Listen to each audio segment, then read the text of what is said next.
And over the weekend, we saw the UFC return to mainland China, and it was a UFC on ESPN plus 15, and it was headlined by a UFC women's strawweight title bout between new champion Jessica Andrade and China's own Weili Zhang. And we saw Weili Zhang KO Jessica Andrade in just 42 seconds of the first round to secure the UFC women's strawweight title. And now the question going forward with this is, what is next?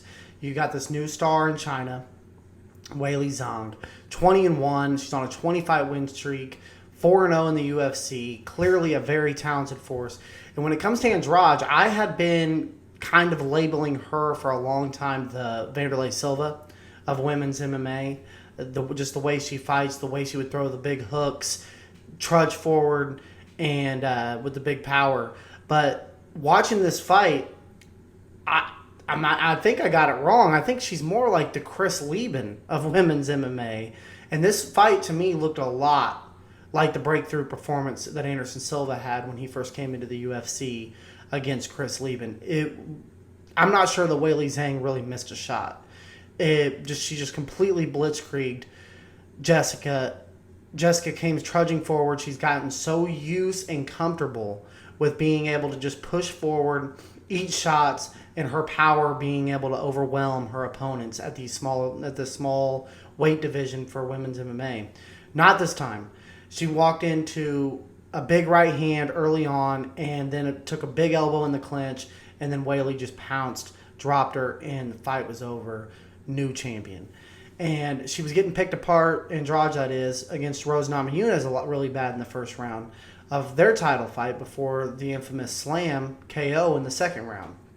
So Jessica Andrade has got to go back to the drawing board and sharpen up on her defense at this higher level, because she's not going to just be able to just walk through the shots, just to take one to give one against some of these women that have this kind of power. And Weili Zhang became an instant star. And as I mentioned, what's next? What's next for Weili Zhang? I mean, obviously they could run it back with Jessica Andrade. I don't think anybody expects that to happen or even wants that to happen. Rose Namajunas, I think, would be the best option again. But that's a matter of whether Rose is wanting to fight right now. I think that's a very interesting fight. I would like to see her or Joanna, because I want to see Weili take on somebody that isn't going to trudge forward and walk right into her counter strikes. I want to see her fight somebody that is going to be able to have really good footwork and want to fight her at range. The other option, I think, would be, as I mentioned with Joanna, the Joanna Michelle Watterson winner. Both of them are good strikers. Both of them are on good runs. And Joanna's a former strawweight champion. She went up to try to fight. She lost the 2 bouts to Namajunas, tried to fight Valentina Shevchenko for the 25 belt. So, she's at kind of a crossroads in her career. But I think that's an interesting fight would be with her and Weili. And I think that she would still beat Jessica Andrade had she gotten this fight. Tatiana Suarez is still kind of floating out there. She's a big-time, really good wrestler. She is undefeated in the UFC and in an entire MMA career. I think she's an opportunity. So Weili Zhang, though, she very impressive in this fight. As I mentioned, I'm kind of compare it to when Anderson Silva really had his breakthrough performance in his UFC debut against Chris Lieben. It was just masterclass. And she really exposed Jessica Andrade's holes in her defense as she came trudging forward. And also on this card, it was a big night for China, because in the co-main event we saw Jinglang Li knock out the charging and just really underrated Elizeu Zaleski dos Santos in the third round after completely dominating the fight with his counter-striking and with his power. And Lee now improves to 9-3 in his UFC tenure. He's 17-5 overall. And Dos Santos came into this bout on a 7-fight win streak, ranked number 14 in the division. So this was a hard setback for him, who was on a great streak and really starting to get some good attention.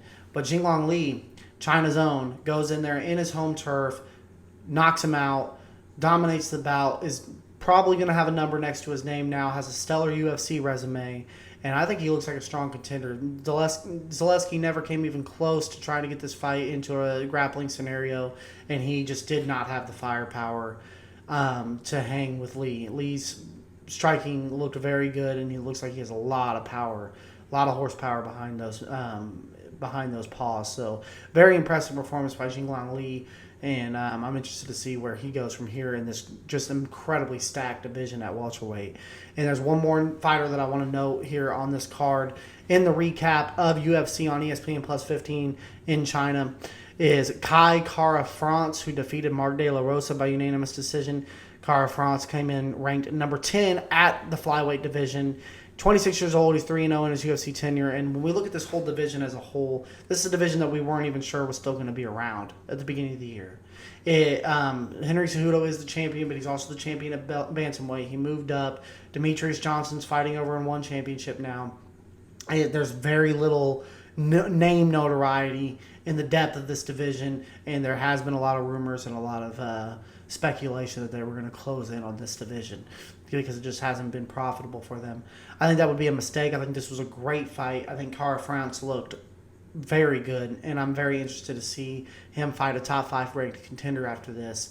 And I would really hope that this division gets some new stars and gets some new name notoriety to complement what I believe there's a lot of talent in this division, and really bring the spotlight on a division that I think is really underrated, overlooked, and underappreciated.